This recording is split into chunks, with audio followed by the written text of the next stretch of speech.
Ja, sorry. Also, das wird total ja, es gibt jemanden, der hier. Jeder Musiker beschäftigt sich mehrere Stunden mit seinem Instrument. Mehrere Jahre, unter Umständen sein ganzes Leben. So ein Instrument ist meistens wirklich ein lebendiges Material, Holz. Eine Geige kann auf wirklich durch 1000 verschiedene Möglichkeiten beeinflusst werden. Da muss jeder Musiker sich damit beschäftigen. Da kommt er nicht drum herum, das ist völlig klar.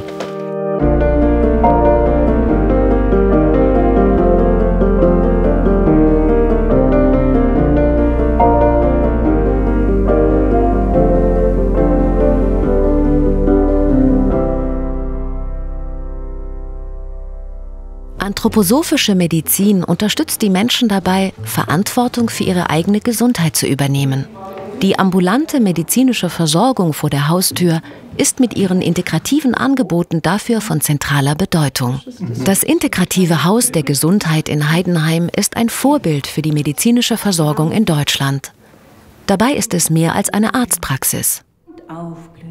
Also angefangen hat das vor gut 3 Jahren. Da gab es natürlich unter einzelnen Menschen schon multiple Arbeitszusammenhänge im Vorlauf. Und dann haben sich eigentlich wenige Menschen zusammengetan. Eine Gynäkologin, 2 Allgemeinärzte, eine Körpertherapeutin, Hebammen, die eigentlich das Anliegen hatten, zusammen eine gute anthroposophische Medizin zu machen und wie ein Therapeutikum gut zusammenzuarbeiten. Und im Nachdenken darüber und auch im Erzählen darüber kam es eigentlich dazu, dass man angefangen hat, überhaupt zu überlegen, was gehört denn zur Gesundheit alles? Also wir haben eben diese sozusagen verschiedenen Fachdisziplinen hier. Allgemeinmedizin, Gynäkologie, Pädagogik, Hebammen, Körpertherapien. Also das heißt ganz real, da ist jemand mit Ischiasbeschwerden, den schicke ich jetzt einfach zur Osteopathin. Und das Schöne bei uns auch, du kannst einfach auch ganz viele Sachen ganz gleich machen. Das ist ganz oft so ein Eintrittspunkt, wenn du die erste Erfahrung, du hast das gesagt, du hast dein Symptom beschrieben und du kriegst die erste Anwendung. Das ist ein Türöffner für wahnsinnig viel. Wiedersehen, bis zum nächsten Mal und immer dran denken, das weiterhin so zu machen. Ja. Alles klar? Jo. Bis dann. Tschüss. Also die typisch anthroposophischen Therapien als sogenannte Heilmittel, das sind ja Kunsttherapie, Heilrhythmie, rhythmische Massage und wer es zur Verfügung hat, auch Sprachgestaltung und ähnliche Dinge. Die sind in der normalen Kassenarztpraxis nicht einfach so zu integrieren, weil sie nicht bezahlt werden. Wir haben aber einige Krankenkassen, die mit uns zusammen einen Vertrag gemacht haben für integrierte Versorgung. Und da ist es auch möglich, als Kassenleistung das zu verschreiben.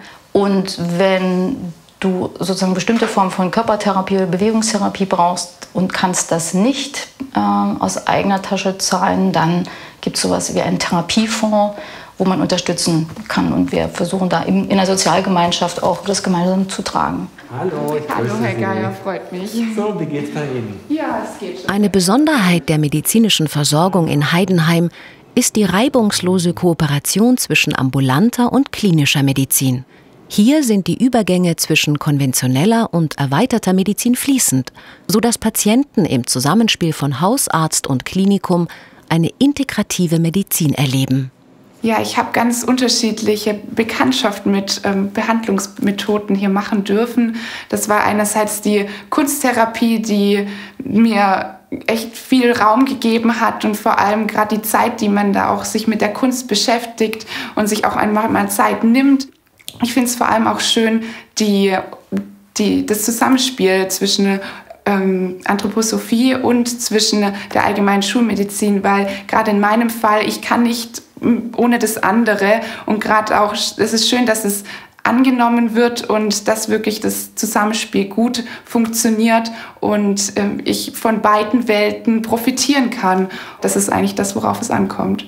Auf der einen Seite haben wir eine sehr gute Klinikversorgung in diesem Bereich, aber auch eine Praxis, die sich extrem gut kümmert um die Patienten, sowohl in der Klinik, aber eben auch im ambulanten Bereich. Und das, was das Ergebnis dafür ist, wir haben viel weniger Informationsverlust. Und das macht die Qualität der Medizin, glaube ich, deutlich besser, als es üblicher ist.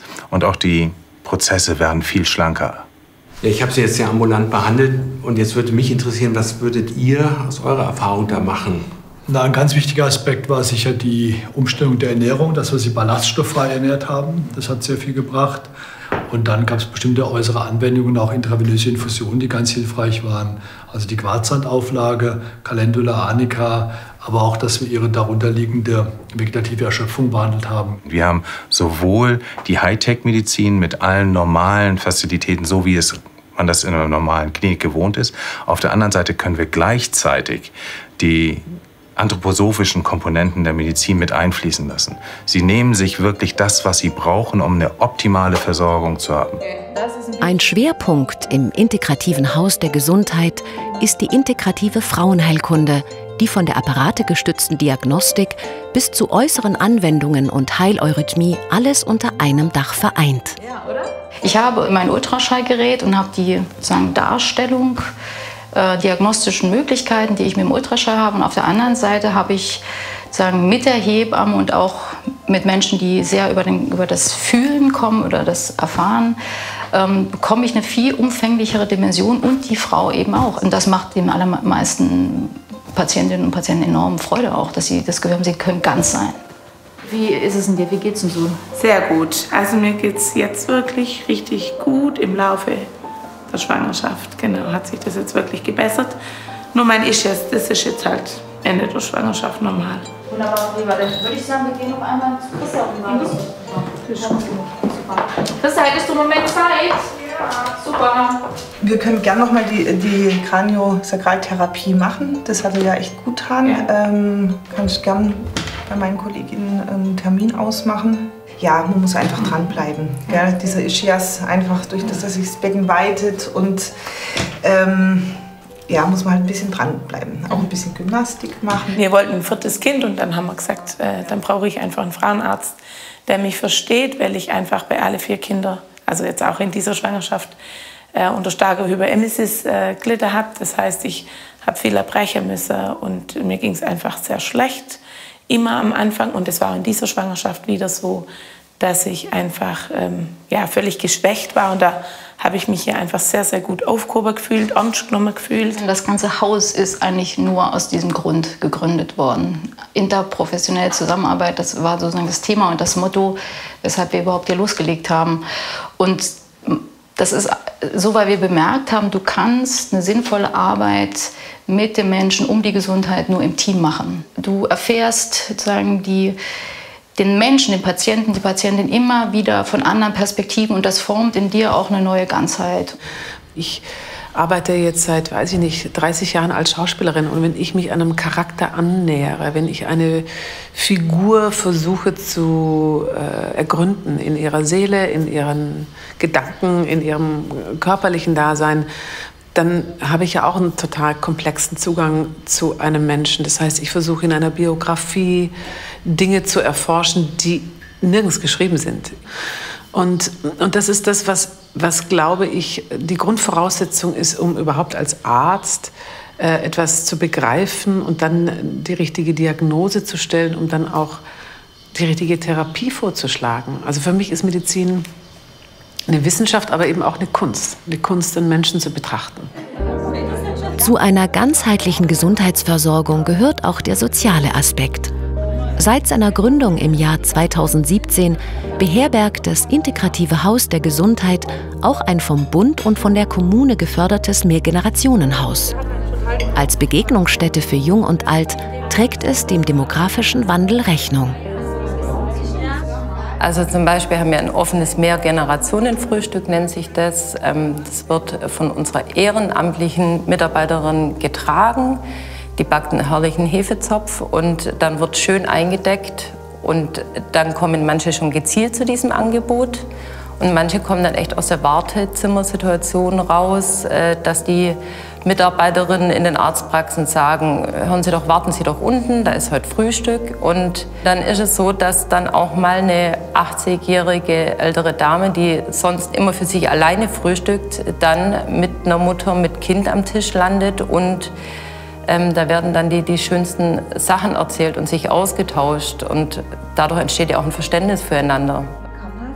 Und so gibt es jetzt gut 50 Kurse mittlerweile zu allen wesentlichen Themen, also Ernährung, Fastenkurse, Stressmanagement, Vorbereitung auf das Elternwerden, pädagogische Themen, Bewegung ganz wichtig, Yoga, aktive Mittagspause, Lieder und Geschichten zur Marktzeit. Also ich nenne jetzt einfach nur Beispiele, damit man mal sieht, das ist ganz weit aufgespannt und sehr bunt und da sind wir noch am Weiterarbeiten. Ich habe gedacht, das Ich verstehe Medizin grundsätzlich als eine beziehungsorientierte soziale Praxis, weil man ohne die Investition in die Beziehung zum anderen keine Chance hat, ein Vertrauensverhältnis zu etablieren. Ich sollte dann noch spritzen und Nadeln haben. Jawohl, dass das nicht vergessen geht. Das ist gut, das machen wir. Super. In der Schweiz gehört die anthroposophische Medizin bereits zur Grundversorgung. Natascha Neumeister ist Ärztin in der Praxisgemeinschaft Worblental in Ittingen bei Bern. Also ich bin ja Hausärztin, aber ich habe eine Ausbildung sowohl als schulmedizinische Ärztin mit Facharztabschluss und ich habe auch eine Ausbildung in Komplementärmedizin, in anthroposophischer Medizin, einen Fähigkeitsausweis. Und im Alltag ist das so, dass sich das nicht irgendwie entweder oder darstellt, sondern das verbindet sich den Bedürfnissen und auch der Situation des Patienten entsprechend. Also wir haben ja besprochen, dass wir mit der Mistel anfangen. Ich würde euch jetzt gerne zeigen, wie man das aufzieht und wie man es spritzt, dass ihr das nicht daheim selber machen könnt. Für mich ist es einfach im wahrsten Sinne ganzheitlich. Es gibt ja Praxen, ja, da ist nicht so viel Zeit vorhanden, das spürt man dann auch. Wenn ich das Gefühl habe, dass mir zugehört wird, dann denke ich auch, die überlegen sich ja, was dahinter steckt. Also gibt das Vertrauen. Und wenn ich Vertrauen habe, dann ist das Ganze positiv. Ich denke, das Positive ist sowieso das Wichtigste für die Heilung. Die eigene Einstellung, aber auch das positive Entgegenkommen der anderen, ja. Ich werde verglichen, andauernd, und bekomme das dann 4-mal jährlich zugestellt. Und da sehe ich, dass zwar meine einzelne Sprechstunde ist tatsächlich länger, das kann ich in dieser Statistik sehen, aber auf das Jahr gesehen sind die Kosten für den Patient bei mir deutlich geringer als im Durchschnitt. Das heißt, ich kann damit belegen, dass der Anteil anthroposophische Medizin, der da einfließt, die Situation nicht teurer macht, sondern günstiger. Also ich würde mir schon natürlich sehr, sehr wünschen, dass es eine größere Akzeptanz hat in dem Kassensystem in Deutschland, vergleichbar wie es in der Schweiz bereits etabliert ist, dass es einfach allen Menschen zugänglich ist, dass wir eine andere Breite bekommen, die integrative Medizin und damit natürlich auch die anthroposophische Medizin zu etablieren, eine Breite bekommen, die eine Akzeptanz hat, aber auch eine Verordnungsfähigkeit, gerade in Zeiten von Lieferengpässen, von Antibiotikaresistenz und Ähnlichem. Ich finde die anthroposophische Medizin darum so wertvoll, weil sie halt den Menschen als ganzheitliches Wesen betrachtet und die Krankheit nicht nur auf die Symptome reduziert, sondern eben auch dieses Ganze drumherum betrachtet. Zum Beispiel auch das soziale Umfeld, zum Beispiel auch die psychische Gesamtsituation. Und das Ziel der anthroposophischen Medizin, nämlich die eigenen Kräfte, die körpereigenen Kräfte zu aktivieren, bedeutet für mich auch, dass der Mensch sozusagen, der dann behandelt wird, in die Lage versetzt wird, mit seiner eigenen Kraft auch gegen die Krankheit anzugehen und eben nicht die Verantwortung sozusagen für die Bewältigung der Krankheit zu delegieren. Das ist für mich ein klassischer Empowerment-Ansatz.